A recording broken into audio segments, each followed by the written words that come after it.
I'm a U.S. Senator now, so I can't say things like this as casually as I once did, but I believe it's true, he said, that you can get an oil and gas lease in the Gulf of Mexico in something like a month. Pretty simple form. Maybe it's a little bit longer than that. Cape Wind has taken, where are we now, 12, 13, 14 years, 40, 50 million dollars just to get the permits. I'm sorry, but that's unacceptable. And I will stack up my environmental credentials against anybody's. But the process itself should not be the limiting factor. In other words, if there are substantive standards that should be met in order to protect environmental interests, let's define the standards and see that they're met. But don't make the process itself a barrier. Do you see what I mean? Don't kill a project by process. Find a way to do the studies, to get the information, and do it in a on a timely basis so that we can go forward. Now, I've learned in the energy business there is no such thing as a free lunch.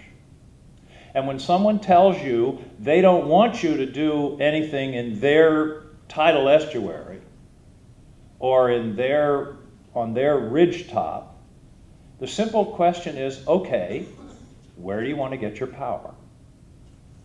Because every form of energy, and I've been involved in just about all of them, have some kind of impact. There's no way around that. And the question is then, you have to weigh the impact and say, okay, well, here's the impact of tidal power, here's the impact of wave, here's the impact of wind, here's the impact of fossil fuel, of natural gas, of hydrofracking. All of those things have to be looked at as a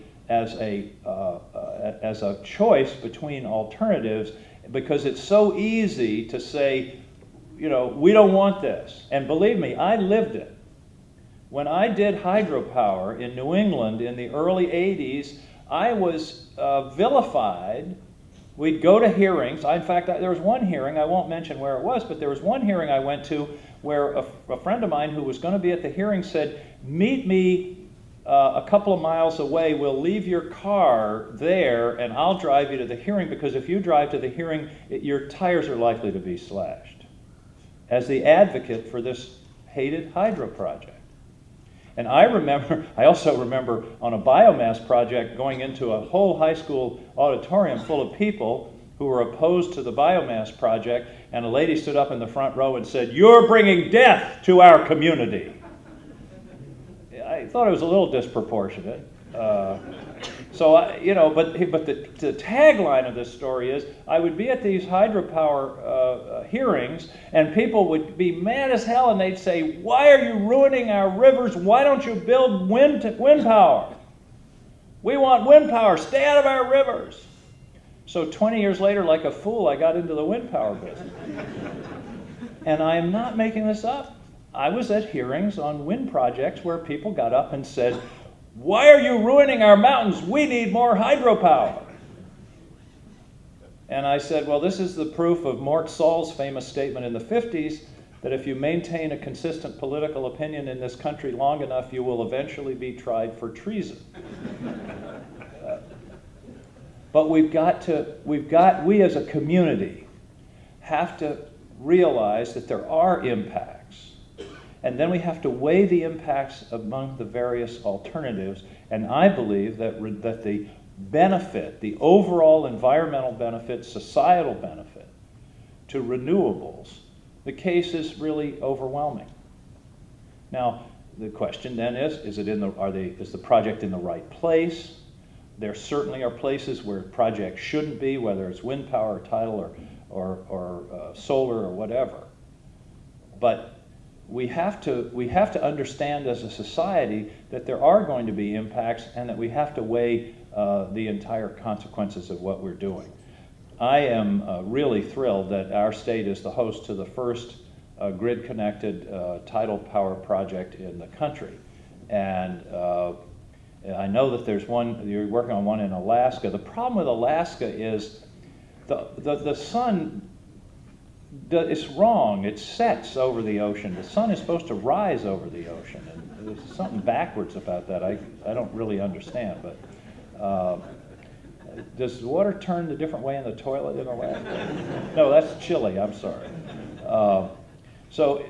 But this is a wonderful opportunity. I realize that there are many obstacles because you really are pioneers in a new industry, both in terms of the economics and also in terms of the regulatory process.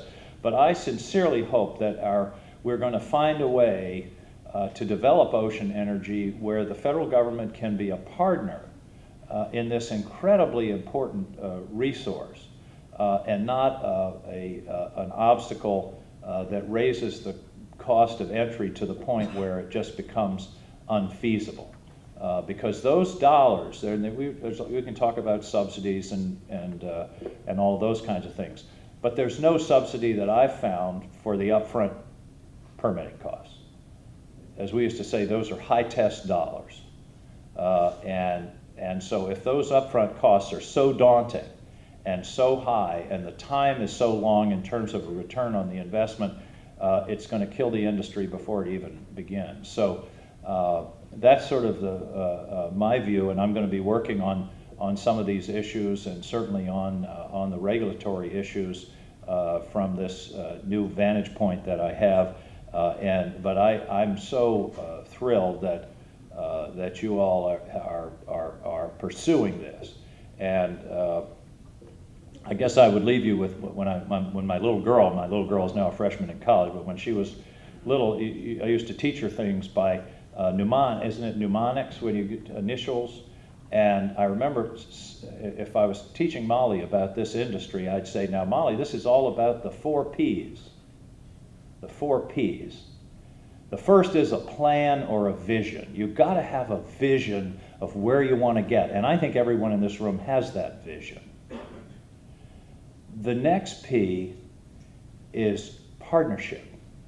You've got to work together. We have to work together. The regulatory people have to work with the applicants have to work with the consultant base, we have to work with politicians, there have to be partnerships that go beyond just no one group can do it.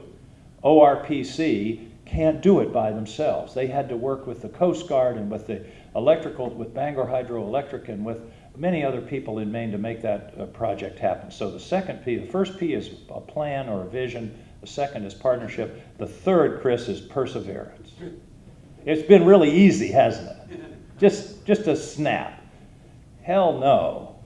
Perseverance is an essential quality. You've got to be willing to keep going and pushing forward. Churchill said, success consists of going from failure to failure without a loss of enthusiasm. From failure to failure without a loss of enthusiasm. So the third P is perseverance. And when I was thinking about this, I thought, well, that's it, there's 3 Ps. But then I realized there's a 4th. And probably it's the most important of all, and that's passion. You've got to believe in what you're doing. You've got to have passion for what you're doing. And what you're doing is important in and of itself, but it's vitally important for our society. It's vitally important that you have the imagination, the perseverance, the partnerships to make these projects happen, because once it begins, then it's going to be a fantastic new opportunity for the United States of America, and that is a wonderful business for you to be in. You are in the future business, and I congratulate you for it and thank you for it. Great to be with you.